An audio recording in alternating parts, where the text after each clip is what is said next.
Olá, bom dia! O Sergipe Rural está no ar e estes são os destaques desta edição. Prevenção na citricultura sergipana. Endagro cai em campo e investe em pesquisas para evitar a chegada da doença que mais destrói os citros no Brasil, o greening. Depois do plantio vem a colheita. Produtores de milho do interior do estado se preparam para lucrar com a safra recorde de milho. Produção rentável e criteriosa. Nossos repórteres viajaram à cidade de Itaporanga da Ajuda para conhecer a granja que mais produz matrizes e pintos para corte em Sergipe.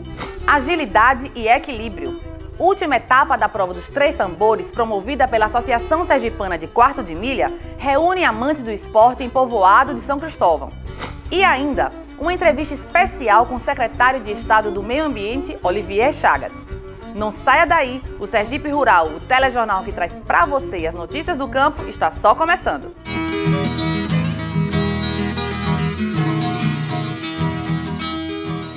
Olá! A Endagro segue em estado de alerta para evitar a chegada em Sergipe da praga que é considerada a mais devastadora do país nas plantações de laranja, limão e tangerina.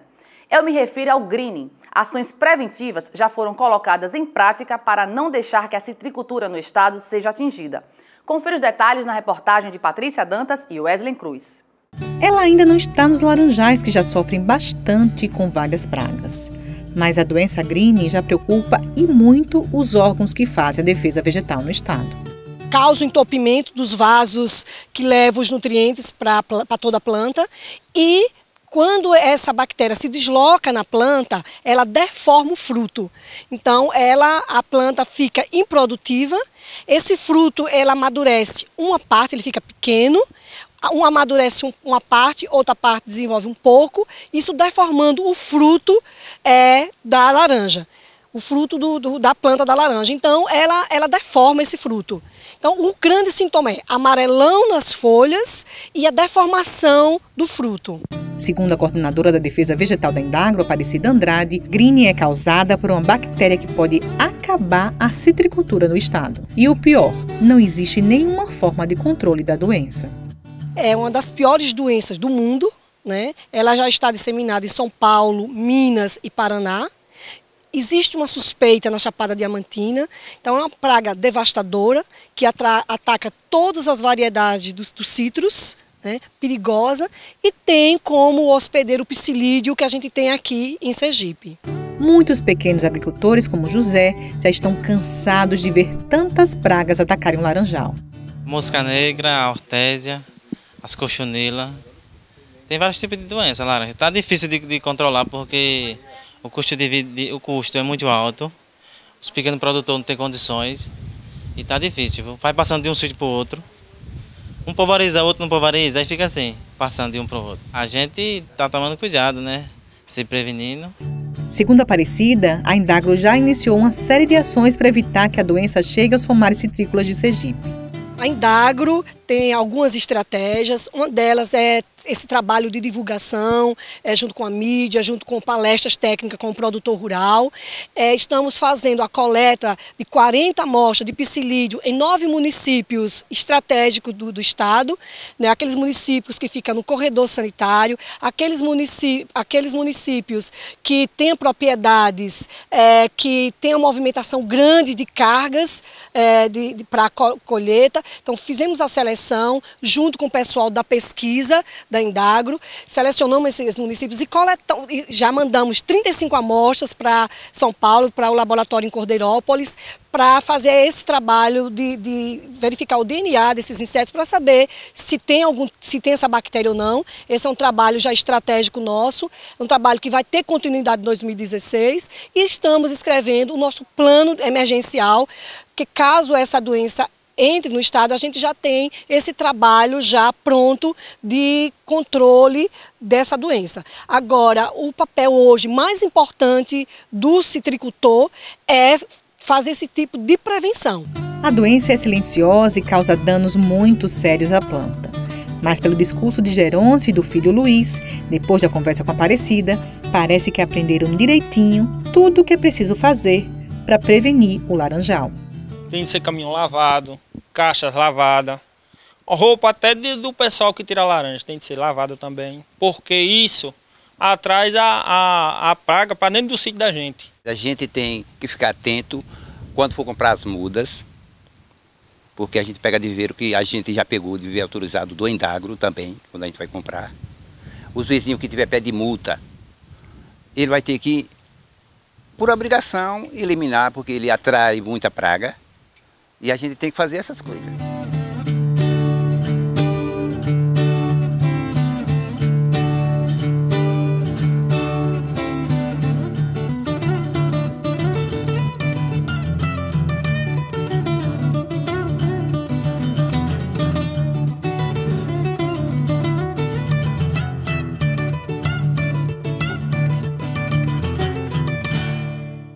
Chegou a hora de sabermos como vai ficar o clima esta semana em Sergipe. E eu já adianto, com a chegada do verão, as temperaturas vão ficar ainda mais elevadas. Confira no mapa a previsão do tempo. O sol forte predomina na primeira semana de dezembro em Sergipe. Na região litorânea, o tempo fica abafado no sábado e domingo e a sensação de calor é ainda maior. Na segunda e na terça, o dia fica parcialmente nublado, com possibilidade de chuva rápida em parte do agreste sergipano. No sertão do estado, o tempo segue firme e sem previsão de chuva.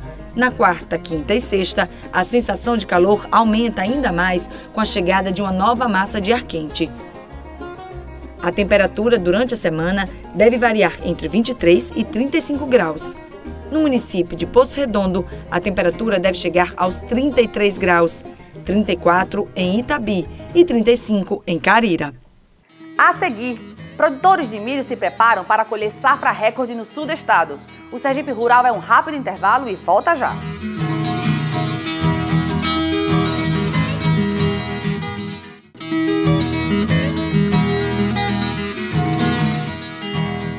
Estamos de volta para informar para vocês que depois do árduo período de plantação, chegou a hora dos produtores de milho de Sergipe se prepararem para a colheita. E a expectativa é de boa safra. Confira! A colheita já está em fase final. Segundo o secretário de Agricultura do município, o milho movimenta a economia local de forma surpreendente. 31 mil hectares plantados, né? Então a gente espera que essa produtividade chegue aí a 130 milhões na economia local. Isso aí dobra até o orçamento que o município tem para atuar em todas as áreas, né? Enquanto prefeitura municipal, né, que a gente trabalha em cima de um orçamento de 65 milhões, o milho aí está incrementando na economia 130 milhões. Então a gente vê que nossa economia local, ela o milho tem uma importância significativa no impacto da economia local aqui de Simão Dias. Os produtores de Simão Dias investem no cultivo além fronteiras, com plantações que chegam até a Bahia. E apesar de ser o segundo maior produtor do estado, a renda no município é bem mais distribuída. A assistência técnica tem orientado os agricultores manejo e conservação do solo, práticas agrícolas para melhorar o solo em termos de consorciação, rotação de culturas, sementes que adaptar bem a região, o clima e solo, para que a gente possa alcançar e vem alcançando essa produtividade e vem aumentando a produtividade por hectare do milho aqui na região. Enquanto todo mundo fala em crise, em Simão Dias os agricultores comemoram e o reflexo dessa boa fase é visto na movimentação do comércio local. É o caso do agricultor Joaquim, ou melhor, Quincas, que viu sua vida mudar ao longo dos últimos 15 anos. Várias coisas que eu sonhava, mas nunca tinha conseguido, né? Um carro para andar com a família, um maquinário para trabalhar, que nada disso eu tinha. E hoje, graças a Deus, consegui, através dessa luta. Claro que questões climáticas de ano para ano, diminui, aumenta em termos de produção, cai de preço, aumenta de preço e vamos levando. E assim, a vida do produtor é essa. A agricultura está no sangue de Gilson Andrade, técnico agrícola que também apostou no milho. Sempre tinha vontade de plantar, né? Como a região, graças a Deus, surgiu como produtora de milho, e aí a gente entrou plantando abóbora no início, depois milho e tal, e graças a Deus a coisa vem dando certo, a gente vem produzindo bem e tá tudo em dias, graças a Deus. A gente vem pagando as contas, a gente vem sustentando a família, bens materiais, graças a Deus aquilo dentro do possível a gente já adquiriu, né? Meus filhos consigo fazer com que eles estudem em colégio particular. Já tenho um filho hoje formado engenheiro, né? E tudo isso veio da agricultura. O funcionário público Afonso Abreu Mendes percebe a mudança no município desde que o milho passou a ser cultivado. Simão Dias você não vê pobre hoje nas ruas pedindo esmola. Quer dizer, desenvolveu muito o município. Eu rodo no município todo de Simão Dias, trabalho no setor de iluminação e você vê pobres que você chega na casa, você fica impressionado. Televisão de 42 polegadas, que antes você não via. Casa de taipa não existe mais no meu município. Só tem a crescer o município com a riqueza hoje do milho. Na visão de Francisco Amaral, as mudanças que ocorreram em Simão Dias, depois da cultura do milho, fizeram o agricultor mudar também. Você vê os agricultores do nosso município hoje, a maioria deles tem carros, a maioria deles tem motos, casas boas. Por quê? Porque antes esses trabalhadores vendiam os seus dias, ou seja, eram empregados dos grandes produtores. Hoje não. Eles têm um papel fundamental na economia do nosso município. Eu acho que vai ter um aprofundamento maior na sua reportagem, onde todos vocês que estão assistindo a esse trabalho brilhante vão conhecer o que pouca gente conhece, que é a importância do milho na nossa região. Quando nós falamos em Simão Dias é porque nós vivemos aqui, mas sabemos que o impacto do milho na economia sergipana e mais de perto aqui na região Centro-Sul é formidável, é excelente.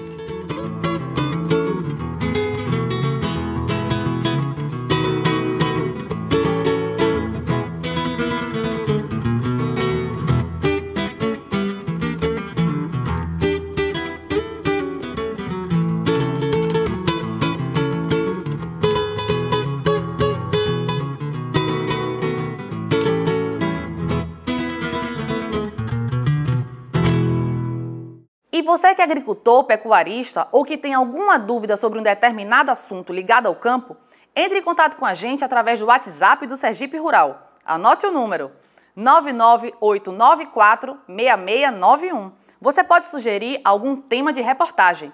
E a sugestão desta semana foi enviada pelo técnico agrícola da cidade de Divina Pastora, Francisco Salles. Ele pediu que a gente trouxesse informações sobre a criação de pintos e frangos para corte. E para esclarecer as dúvidas, nossa equipe foi a Itaporanga da Ajuda para ver os detalhes do manejo na maior granja do segmento em Sergipe. Acompanhe. A Granja do Pina é a maior produtora de pintos de corte do estado. A restrição de acesso ao local é criteriosa, tudo para evitar contaminações. Nossa equipe foi orientada a não ter contato com ave nenhuma durante os 3 dias anteriores. Mas não parou por aí. Tivemos que tomar banho com sabão de coco, inclusive lavar os cabelos e pulverizar com gás nossos equipamentos, até celulares. Banho tomado, cabelos e corpos lavados com sabão de coco, tudo isso a preparação para a gente entrar na produção de pintos de corte. As galinhas que produzem os ovos que chegam aqui têm uma genética superior e por isso conseguem chegar ao ponto de abate em um tempo menor, como explica Tiago, o veterinário. Comparar um pintinho de 2012, que não tem tanto tempo assim, para hoje, em 2015, aos 45 dias, hoje a gente já ganhou 150 gramas a mais de peso com menos ração. E um intervalo de tempo curto, relativamente, porque temos menos de 3 anos e já temos esse ganho. Então é todo um trabalho genético que só o diferencial do estudo e melhorias genéticas podem oferecer para a gente. Antes de chegar à incubadora, também passa por um processo de desinfecção e de seleção prévia, semelhante à da produção de ovos que vimos na matéria da Granja de São Cristóvão, lembra? Mas não para por aí. Aqui existe ainda uma seleção de ovos mais criteriosa. Ao todo, são descartados cerca de 5% do total de ovos produzidos. Os ovos seguem para a incubadora, onde ficam cerca de 21 dias, ou 504 horas. A temperatura aqui é bem importante, tanto na fase de ovos, quanto quando os pintinhos começam a romper a casca.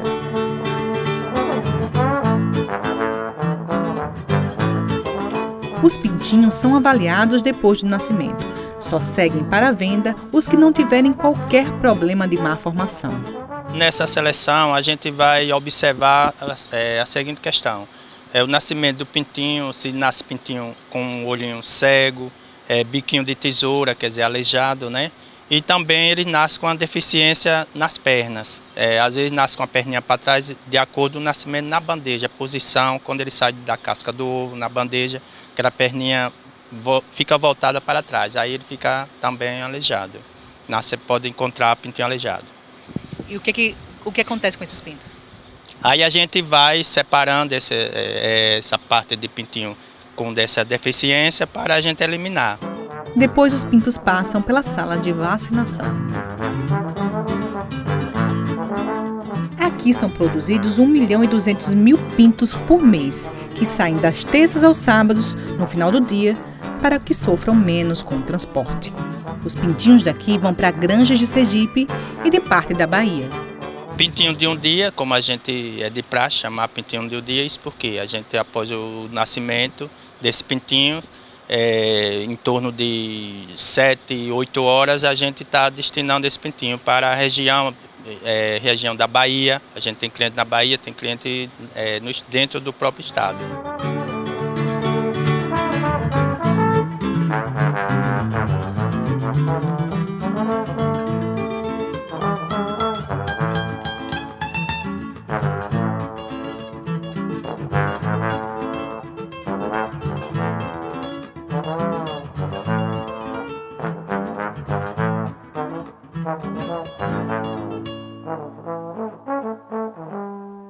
Em instantes, secretário de Estado do Meio Ambiente concede entrevista ao Sergipe Rural. E ainda, a gente traz os detalhes da última etapa da prova dos 3 tambores, promovida pela Associação Sergipana de Criadores da Raça Quarto de Milha. O Sergipe Rural vai a um rápido intervalo e volta já.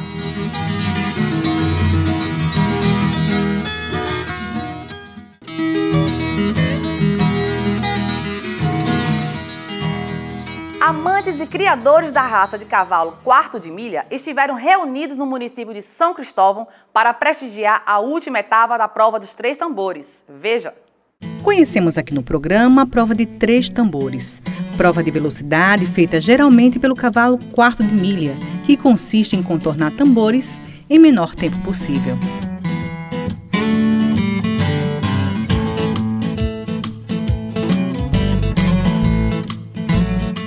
No Aras Andy Ranch, no povoado Colônia Miranda, em São Cristóvão, acompanhamos a última etapa da prova de 3 tambores da Associação Sergipana de Quarto de Milha. A preocupação com a competição não foi o principal problema. Não é nem o fato de ganhar ou perder, sim participar. De competir só para estar naquele meio bom, é um pessoal muito gente boa, é um meio muito especial. É muita adrenalina, é muita emoção junta e o próprio cavalo incentiva você a participar mais e mais. A cada prova que você corre, você cria um vínculo demais com o cavalo, chega ao ponto de ser os dois uma só pessoa. Marcelo Barreto é entusiasta dos cavalos e do esporte. Ele e o filho estão inscritos na competição. Tem muitos tipos de cavalo, tipo alazão, quarto de milha, e acontece quase todos os meses. Esse congraçamento de todos aqui, todas as pessoas que gostam, que são participantes e não participantes também, que vêm e que gostam, que aí começam também a participar. Esse que é o objetivo principal da nossa associação, cada vez mais fortalecer o esporte do cavalo e a família e as amizades. Cláudio Rangel, que é presidente do Núcleo de Tambor e Baliza da Associação Sergipana de Quarto de Milha, explica como é essa competição. Na competição de 3 tambores, o que se espera do cavaleiro ou da Amazônia é aquele que completa o percurso em menor tempo, né? Então ele tem a largada, ele sai, faz os 3 tambores e aquele que fizer no menor tempo, aí é o campeão. O esporte é sim levado a sério. A preparação, a gente tem treinos, né, com nossos cavalos. Antigamente eu treinava em Glória, Nossa Senhora da Glória, agora eu estou treinando aqui em Aracaju. E assim, tem os horários e os dias corretos, né, de treinar, de se dedicar. E algumas crianças daqui têm um treinador de renome, Victor Amauri, que é campeão nacional da prova e está passando seus conhecimentos para a garotada. E ele explica por que montar bem é a base para um bom esportista. O cavalo ele consegue fazer todos os movimentos do nosso corpo, né? Tanto para cima e para baixo quanto para os lados. Então, essa sintonia é um movimento do cavalo junto com o cavaleiro, que se torna uma coisa só, né? É um animal, né, que raciocina igual a gente, né? Então a gente precisa ter essa sintonia, né? Combinar um com o outro, que a gente forma um conjunto que a gente fala. Então quando você começa a entender o animal, os movimentos do animal, você é uma coisa só. Então você está ali em cima dele como se não tivesse nada, é uma pessoa só. Isso é a sintonia que a gente fala do animal e cavaleiro. Na prova foi possível ver mulheres, crianças, famílias inteiras, gente apaixonada pelo cavalo e que estava ali para se divertir e confraternizar. Minha filha corre, meu genro, meu filho, meu treinador, e dá um prazer enorme a gente vir da Bahia, vir aqui para o Andy Ranch, só amigos, aqui já me sinto um pouco sergipano, né? Eu venho com muito carinho, né, para atender essa solidariedade e carinho dos sergipanos. E quando chegou o momento das provas infantis, cavaleiros e amazonas deram um show, com ou sem a ajuda dos pais. Mas quando a competição foi para valer, valia o que estava no cronômetro. O tempo que a dupla, cavaleiro e cavalo, gastou para completar o percurso sem falhas. E foi aí que a gente percebeu que esse, podemos chamar de esporte, está ganhando cada vez mais adeptos. Gente que já começa a fazer bonito nas competições.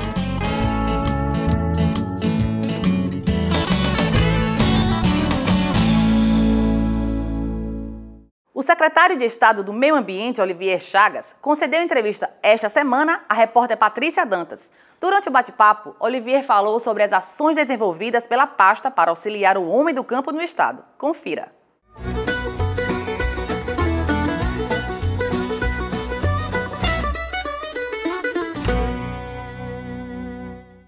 Hoje o Sergipe Rural conversa com o secretário de Estado do Meio Ambiente e Recursos Hídricos, Olivier Chagas. Olivier Chagas, boa tarde. Boa tarde, prazer recebê-los. Olivier, qual é a missão da secretaria? Olha, nós temos a obrigação, a missão de cuidar do meio ambiente e dos recursos hídricos, o que é uma missão muito vasta. Não é fácil porque o meio ambiente é de uma complexidade enorme e os recursos hídricos também. E, além do que, a missão ela é extremamente desafiadora, porque, em regra, o homem, ao longo da história, não deu atenção ao meio ambiente, não deu atenção aos recursos hídricos. Pensou que poderia contaminar nossas águas à vontade, pensou que poderia desmatar à vontade e que nunca a natureza se cansaria. Hoje nós estamos vendo os reflexos disso aí extremamente negativos e perigosos. Reflexos de problema de abastecimento de água, né? Nós que somos aqui do Nordeste, quando vemos hoje algo impensável que seria faltar água lá no Sudeste, no eixo Rio-São Paulo, e nós estamos vendo que está tendo falta d'água, né? Que está tendo seca. Falava-se muito que a seca era só no Nordeste, não é só no Nordeste. A seca vai acontecer em todo o planeta se a gente não cuidar dele. Então nós temos essa missão, cuidar do meio ambiente, cuidar das nossas florestas, cuidar dos nossos rios, cuidar da biodiversidade, cuidar da fauna, cuidar da flora. Esse é o nosso compromisso. Secretário, falando de seca, falando de água, nós temos dois grandes projetos aqui em Sergipe, que seria o Água de Sergipe e o Água Doce. Me fala um pouquinho desses projetos e qual o alcance deles, o que o sergipano terá de benefício com esses dois projetos? Olha, são dois belíssimos e importantes projetos.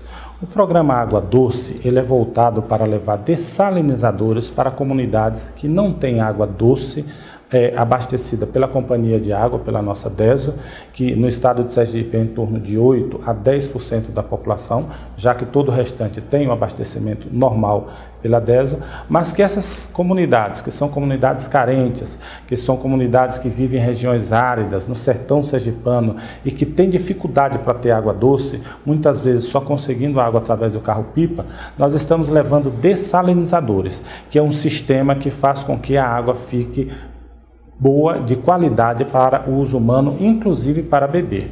Nós, para instalarmos esse programa, levamos em consideração alguns requisitos, dentre eles, baixo índice de desenvolvimento humano, dentre eles a questão da alta mortalidade infantil e comunidades que têm um poder econômico mais baixo. Então, é um projeto muito importante voltado para comunidades pobres do nosso sertão. O outro programa, que você fala, que também é muito importante, é do Águas de Sergipe. Em parceria com o Banco Mundial, o Estado de Sergipe tem desenvolvido uma série de ações na bacia do Rio Sergipe, que trata-se desde discussão sobre a governança da água, discussão sobre os cuidados com as nascentes, porque o Rio Sergipe, não estamos tratando só dele, mas da bacia como um todo, dos diversos rios que são seus afluentes, dos rios que têm as matas ciliares que foram devastadas, que nós estamos buscando fazer a recomposição, de obras estruturantes de rede de esgotos, a exemplo de Nossa Senhora das Dores e Itabaiana, que lançam os seus esgotos de forma in natura nos afluentes do Rio Sergipe e que terminam por contaminar o rio. Um outro assunto bem em pauta e bem importante é a questão dos consórcios públicos privados para o lixo, para os resíduos sólidos. Me fala um pouquinho, secretário, como é que está o andamento desse projeto e o que a gente tem de ações daqui para frente, o que vai mudar a atual situação dos resíduos sólidos de Sergipe? O Estado de Sergipe tem buscado se enquadrar na Lei Nacional dos Resíduos Sólidos, que estabelece uma política, que é uma política macro, para que a gente acabe com os lixões. Para se ter uma ideia, Sergipe já teve 130 lixões a céu aberto e hoje nós já conseguimos reduzir para 65. Mas essa não é a nossa meta. O objetivo é resolver o problema como um todo. Por conta disso, a Secretaria de Estado do Meio Ambiente e dos Recursos Hídricos implantou uma política para criar 4 consórcios em todo o estado. Por que se criou consórcio? Porque dessa maneira os municípios de forma associadas se juntam para resolver os problemas. Seria muito mais difícil um município gastar isoladamente, ter corpo técnico isoladamente para resolver o problema dos resíduos sólidos. Dessa maneira nós fizemos 4 grandes consórcios, o do Baixo São Francisco, o do Agreste Central do Estado, o do Sul Centro-Sul e o do Grande Aracaju. Os municípios se reúnem de uma forma que possam colaborar e ter um fundo suficiente para terem os seus lixões reduzidos e chegasse a um ponto de acabar com a criação dos aterros sanitários. Esse é o nosso grande objetivo. Já fizemos muita coisa, nós criamos os consórcios, nós fizemos o cadastramento de todos os catadores que trabalham nos lixões do estado de Sergipe. Dessa maneira nós estamos colocando essas pessoas dentro do mercado formal de trabalho, organizadas através de cooperativa, dando condições de dignidade, dando consciências a ele do perigo que eles correm trabalhando com esse ambiente, para que possam trabalhar com devido zelo, com devido aparelhamento de proteção. Nós, além de organizarmos as cooperativas, também estamos implantando, em parceria com os municípios, a coleta seletiva, que é a coleta que a gente busca em parceria com a sociedade, fazer com que seja distinto o resíduo que é plástico, o que é metal, o que é orgânico, para que dessa forma se facilite o seu descarte, e estamos trabalhando também firmemente para criarmos os aterros sanitários, para que dessa forma nós não tenhamos um lixão que cause um impacto tão negativo para o meio ambiente e até visual, para quem passa e vê esses lixões. Nós estamos querendo resolver esses problemas de maneira correta e definitiva, para que o estado de Sergipe possa ter uma qualidade ambiental melhor. Saindo do lixo para a preservação ambiental. Secretário, que ações, que locais de Sergipe estão sendo preservados? A gente conhece a Mata do Junco, existem outras áreas que estão sendo preservadas, que estão tendo cuidado para essa dinâmica de se preservar, de pensar no meio ambiente como alguma coisa para o futuro, para as próximas gerações? Sim, você falou um ponto importante que nos deixa muito felizes, que é a Mata do Junco, em Capela. Lá nós temos uma unidade de preservação de Mata Atlântica, que eu diria que deve ser a segunda ou a terceira do Nordeste com mais qualidade que nós temos, onde inclusive um dos agentes interessantes, um dos agentes principais da nossa Mata do Junco é o macaco guigó, que é um macaco aqui da região que estava em extinção, e que nós ficamos felizes quando voltamos hoje à Mata do Junco e vemos os bandos de macacos, né, passeando, vivendo em paz naquele ambiente. Então, é uma unidade de conservação mantida pelo Estado de Sergipe através da Secretaria de Meio Ambiente, e também nós temos uma outra unidade que é lá no sertão, lá na Grota do Anjinco, que é da Caatinga, entre os municípios ali de Poço Redondo, município de Canidé, e que nós temos cuidado daquilo ali também para a preservação da Caatinga. Tem também um lado histórico muito importante naquilo, que se fala de que ali foi onde Lampião e o seu bando foi executado, né? Tem esse aspecto histórico também do sofrimento, da história do cangaço nordestino, e que passou por ali pela Grota do Anjinco, e que são duas unidades que nós temos de conservação. Claro que nessas unidades nós temos uma política muito mais profíncua, muito mais cuidadosa do meio ambiente, porque ali são áreas realmente de conservação, unidades de conservação. Mas nós buscamos agir no sentido de conservar no estado inteiro, né? Nós temos feito diversas parcerias, nós temos buscado fazer também política de educação através de Olimpíadas Ambiental que promovemos com as nossas crianças nas escolas públicas e privadas do nosso estado. Nós temos a Semana da Água que desenvolvemos, uma série de atividades, todas elas têm um objetivo voltado para a preservação do nosso meio ambiente e dos nossos recursos hídricos. Estamos chegando ao fim da nossa entrevista, secretário. Eu queria colocar as lentes do Sergipe Rural para você fazer as suas considerações. Desde já a gente agradece o seu bate-papo aqui com o Sergipe Rural. Esperamos que em breve nós possamos estar falando cada vez mais das ações da Secretaria que trazem tão bem-estar para a gente e mostra que a natureza toda está sendo levada a sério e com compromisso por esse governo, essa Secretaria. Eu que agradeço a oportunidade de falar com vocês, dizer que estamos à disposição.